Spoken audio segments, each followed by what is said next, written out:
ಯಾಕಣ್ಣ ಏನಾಯ್ತು? ಅಲ್ಲಿ ನಮ್ಮ ಪ್ರಿಯವ್ರು ಇದ್ದಾಗಿದ್ರು ಕಣ.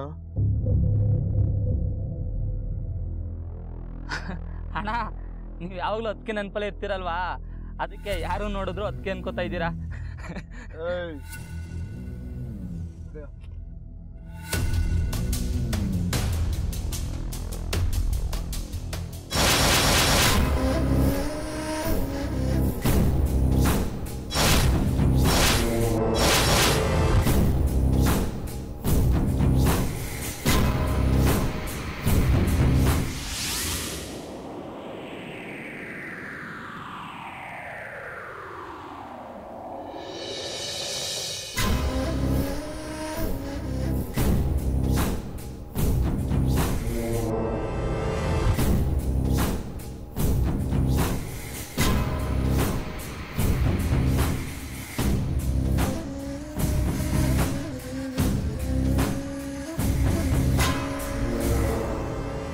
ಯಾರು ನೀವು?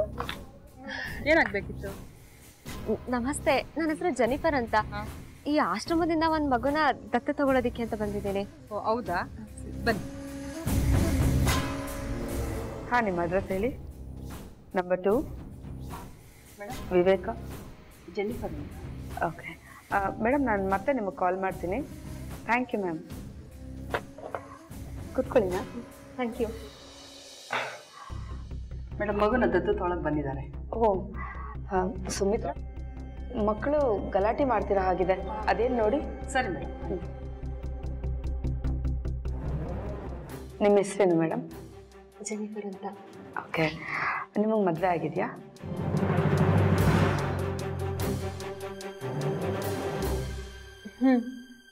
ಆಗಿದೆ.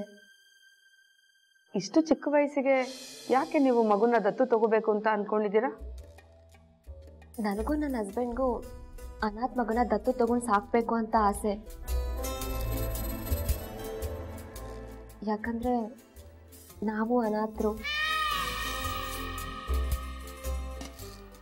ಇದೇ ರೀತಿ ಅನಾಥಾಶ್ರಮದಲ್ಲೇ ಬೆಳೆದ್ವಿ. ಅದಕ್ಕೋಸ್ಕರನೇ ಒಂದು ಅನಾಥ ಮಗನ ದತ್ತು ತಗೊಂಡು ಸಾಕಬೇಕು ಅಂತ ಡಿಸೈಡ್ ಮಾಡಿದ್ವಿ. ತುಂಬ ಸಂತೋಷಮ್ಮ. ನಿಮ್ಮ ಹಾಗೆ ಎಲ್ಲರೂ ಯೋಚನೆ ಮಾಡಿದ್ರೆ ಈ ಭೂಮಿ ಮೇಲೆ ಅನಾಥರು ಅಂತ ಯಾರೂ ಇರೋದಿಲ್ಲ. ಹೌದು, ನಿಮ್ಮ ಯಜಮಾನ್ರ ಹೆಸರೇನು? ಅವ್ರ ಹೆಸರು ಶಂಕರ್.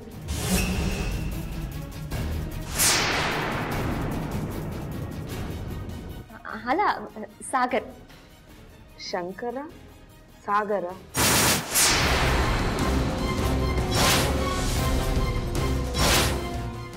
ಅದು ಆಶ್ರಮದಲ್ಲಿ ಅವ್ರಿಗೆ ಶಂಕರ್ ಅಂತ ಹೆಸರಿಟ್ರು. ಲವ್ ಮ್ಯಾರೇಜ್ ಅಲ್ವಾ, ಮದುವೆ ಆದಮೇಲೆ ನನಗೋಸ್ಕರ ಸಾಗರ್ ಅಂತ ಬದಲಾಯಿಸ್ಕೊಂಡ್ರು. ಸರಿ ಮೇಡಮ್, ಈ ಫಾರ್ಮ್ನ ಫಿಲಪ್ ಮಾಡಿ. ಇದನ್ನೆಲ್ಲ ಫಿಲ್ ಮಾಡಬೇಕಾ? ಹೌದು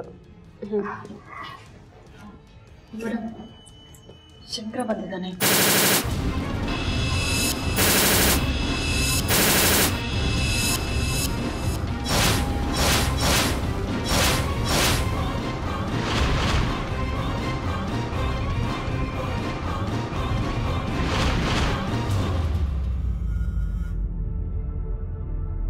ಶಂಕರ ಬಂದಿದ್ದಾನ?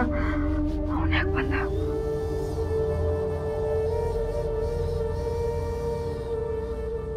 Excuse me.